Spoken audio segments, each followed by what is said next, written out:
This is a special request for Steve. This one is for you, man. So, Pennywise the Clown, portrayed by Tim Curry, is a legendary performance, but he would not talk about it for 25 years.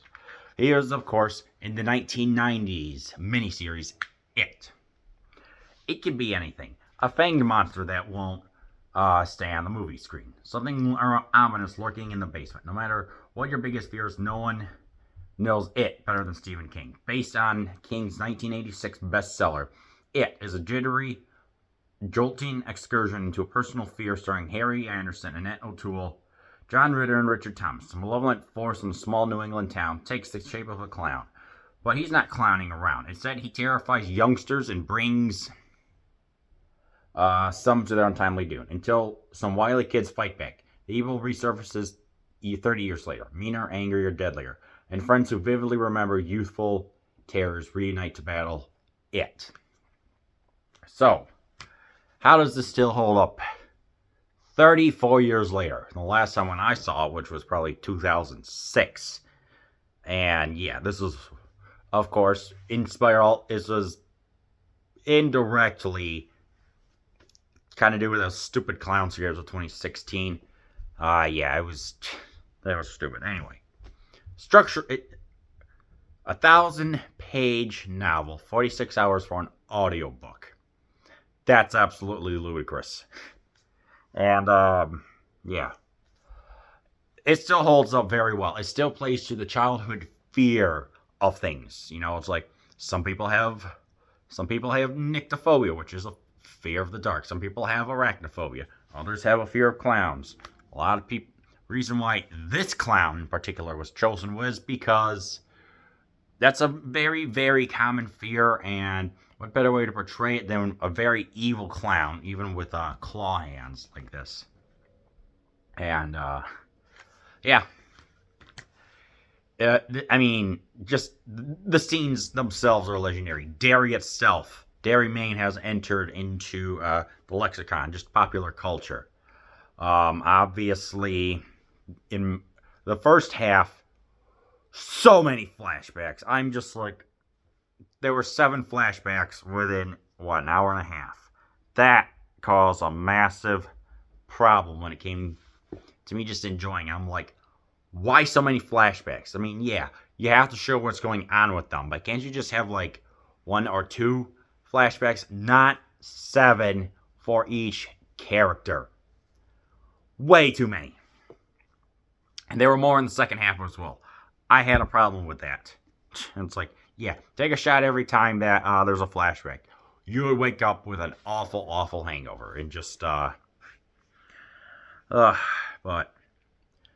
anyway, it's like we get the clown music, we get the balloons. It's like this movie kind of takes all of the childhood fears that you had and tries to make it look very, very frightening. I did not feel it with the balloons, and I'm like, yeah, yeah. I mean, but it's like atmospherically, it still works very well. Let's see. There's the Ironworks factory that's kind of towards the forest. That is a little disturbing how it's just been derelict for some time because of an earthquake or explosion that happened when Pennywise awoke. Just seeing that creepy, disturbing scene alone, it's just like, yeah, it's still just the use of blue just to highlight the emptiness of it and how they have to descend into the sewer. Yeah, creepy stuff right there. But just, um, kids are pretty good. I mean, the most famous one is Seth Green, obviously, who voices Chris on Family Guy as his most famous role. And you know, it's like they did a good job adapting it for the kids' part. The second half, when they get to the Chinese restaurant, there's this annoying spinning motion. Oh, let's be artsy. Let's see this crew as reunited for the first time together in what, 30 years or something like that. That just got nauseating. Then we find out that the town of Derry suffers just from a sickness, because it's like just the evil that Pennywise emits when he's in his constant battle with his foe Gol, Gol, I think. Just, I'm just like, geez, oh Pete, this is some interesting stuff right here. But it's yeah. Tim Curry is, of course, the lead. He is so fantastic, and given an immense performance that really made this miniseries stand out. I mean, just when he's there, when he's in the library and he goes, rah, rah, rah, rah. That's obviously a little scary, seeing all those balloons burst with blood. Ugh. Yeah. There's and again, there are some interesting takes, like when Henry Bowers, who is framed, who quote unquote confesses that he billed all the children. He's sent straight to an institution. He's going to escape. A guard gets in the way. Then the guard notices a dog in a clown suit. What? I don't get that. Yeah. And this movie is also kind of 1990s cheese. Let me explain. There are some weird sound effects that you hear at the beginning when there's flashbacks, remembering what's going on. Kind of little cheesy lightning bolts, and just, yeah.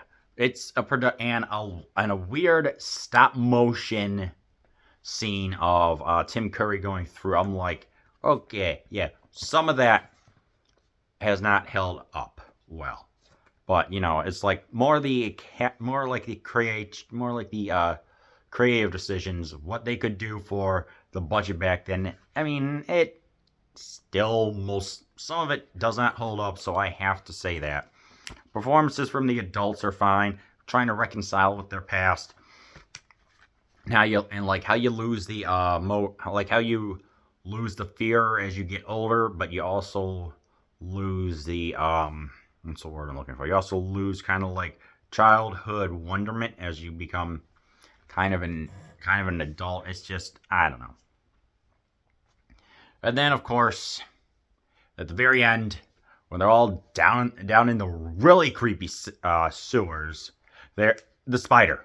It's a freaking spider. I'm like, what? A spider for the final foe. It couldn't be like anything else. No, instead it's a giant stop motion spider that looks cool, but ultimately it's like that's what they could come up with. So I just had to just shake my head and be like, this is just dumb. I don't know. Yeah. So I have a problem with something like how the movie is like nothing to do with the performances or the acting, but I have trouble with like the production and the composition of it. Of just so many flashbacks, the kind of cheesy, outdated effects. Now, it kind of brought it down. And the when they were going around the Chinese restaurant, yeah. So I don't know. Does it still hold up? Overall, yes, based on the performances, not exactly like the composition of the film. So yeah, if you want that, I recommend that you watch Stephen King's It.